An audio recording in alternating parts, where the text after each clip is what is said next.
ये आकाशवाणी रायपुर है। छत्तीसगढ़ी समाचार बुलेटिन के संग मीनल तिवारी के जय जोहार।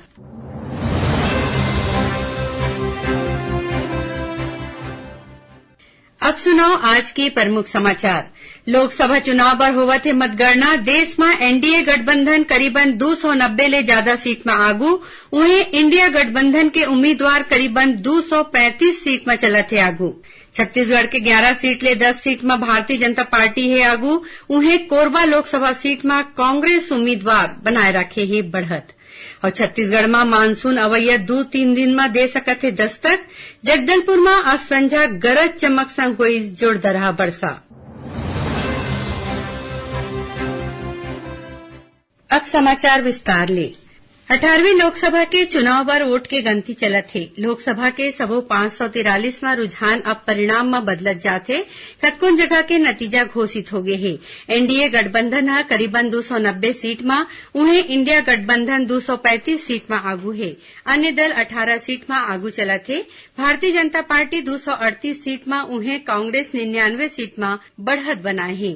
आने राज्य के बात करन तो उत्तर प्रदेश में 80 सीट में इंडिया गठबंधन 41 और एनडीए 38 सीट में बढ़त बनाए हैं। मध्य प्रदेश में भारतीय जनता पार्टी सबो 29 सीट में आगू चलत है।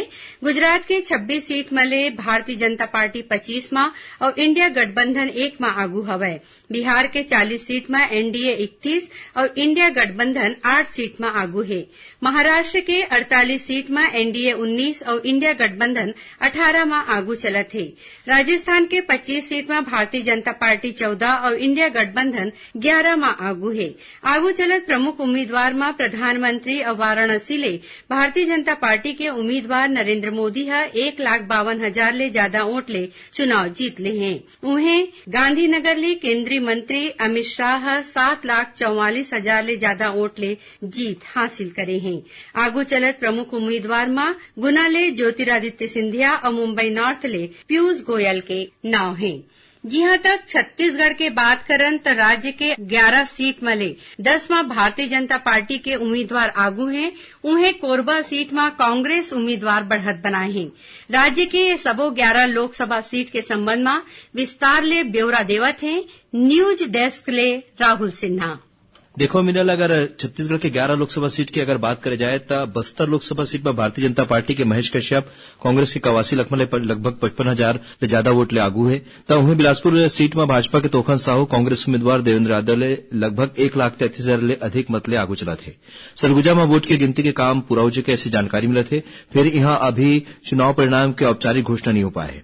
यहाँ भाजपा के चिंतामणि महाराजा कांग्रेस के शशि सिंहला 64,000 ले ज्यादा वोट ले हरा चुके हैं, ऐसी जानकारी मिला थे।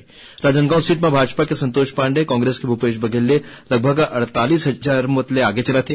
रायपुर सीट में भाजपा उम्मीदवार बृजमोहन अग्रवाल 5,08,000 ले ज्यादा वोट ले कांग्रेस के विकास उपाध्याय ले बढ़त बनाए हुए हैं। जांजगीर सीट में भाजपा के कमलेश जांगड़े कांग्रेस के डॉक्टर शिव कुमार डहरिया ले 59,000 ले ज्यादा वोट ले आगू चला थे।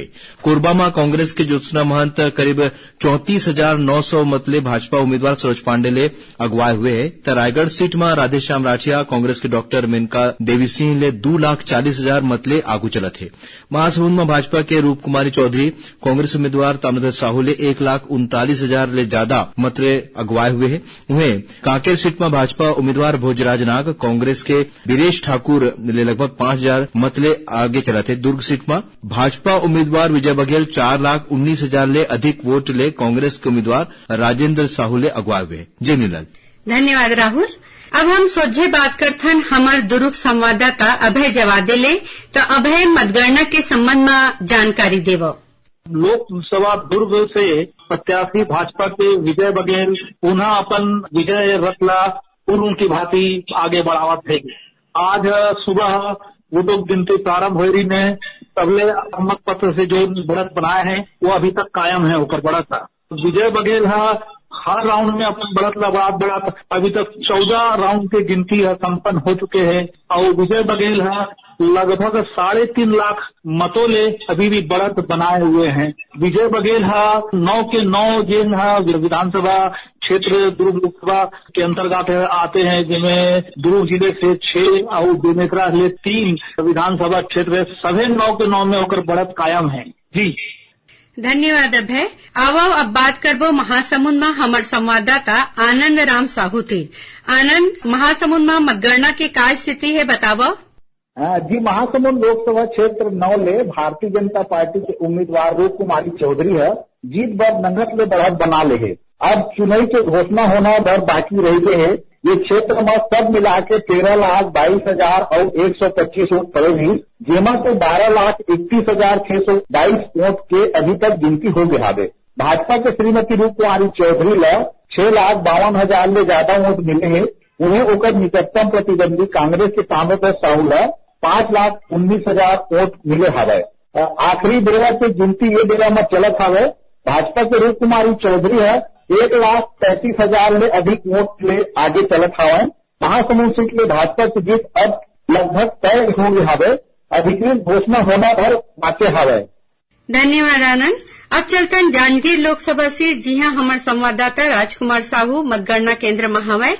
राजकुमार, बताओ का है भाई ताजा स्थिति। देखो, जांजगीर चांपा जो लोकसभा क्षेत्र है वो जो प्रत्याशी है भाजपा के वो निर्णायक बढ़त ले डाले है कमलेश जांगड़े और 60,000 से ज्यादा मत से ओहर बढ़त ले हवा है। वो जो कांग्रेस के प्रत्याशी डॉक्टर शिव डहरिया हवा है वो काफी पीछे हो गया हवा है। और जिस तरह से अभी मतगणना है वो अंतिम दौर में हवा है, तो ये माने जाते हैं कि अब जांजगीर चांपा लोकसभा क्षेत्र से भाजपा प्रत्याशी की जीत तय हवा है। और अभी आधिकारिक रूप से घोषणा नहीं हो है, लेकिन जिस तरह से बढ़त है उस हिसाब से ये जीत तय माने जाता है।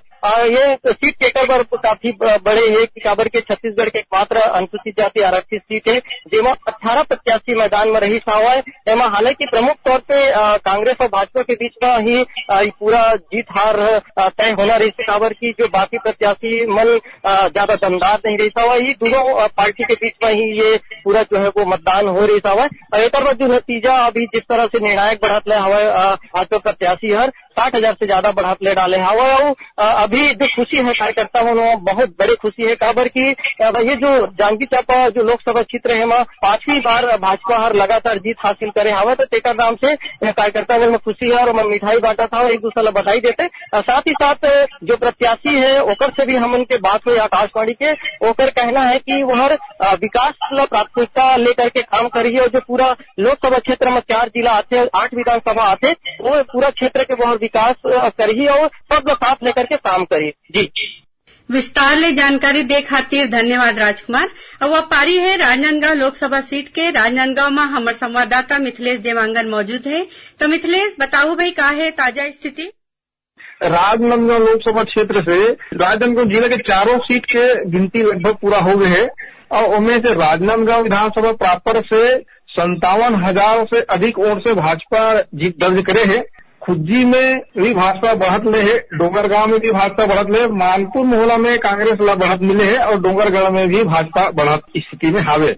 तो अभी तक ओवरऑल जो निर्वाचन आयोग के जो आंकड़ा जारी हो है उनमें 46,423 मत से भाजपा के संतोष पांडे है आगे चलत है। अभी कवर्धा के और खैरागढ़ के परिणाम जो है यहाँ प्राप्त नहीं हुए करके आंकड़ा है अभी कंपाइल नहीं हो पाया आगे के राउंड के, लेकिन अभी तक के 16 राउंड के लगभग स्थिति में 46,423 मत से भाजपा आगे चला है। धन्यवाद। छत्तीसगढ़ में मानसून अवैया 2-3 दिन में दस्तक दे सकत है। इन्हीं बीच बस्तर के संभागीय मुख्यालय जगदलपुर में आज संझा मौसम बदल गए और मंझनिया बाद यहाँ गरज चमक संग जोरदार वर्षा हुई। आखिर में प्रमुख समाचार एक घाव फेर। लोकसभा चुनाव पर होवत है मतगणना। देश में एनडीए गठबंधन करीबन 290 ले ज्यादा सीट में आगू। उन्हें इंडिया गठबंधन के उम्मीदवार करीबन 235 सीट में चलत है आगू। छत्तीसगढ़ के 11 सीट ले 10 सीट में भारतीय जनता पार्टी है आगू। उन्हें कोरबा लोकसभा सीट में कांग्रेस उम्मीदवार बनाए रखे है बढ़त। और छत्तीसगढ़ में मानसून अवैया 2-3 दिन में दे सकत है दस्तक। जगदलपुर में आज संझा गरज चमक संग हुई जोरदार वर्षा। एक संग छत्तीसगढ़ी समाचार बुलेटिन इहे सिरावत है। जय जोहार।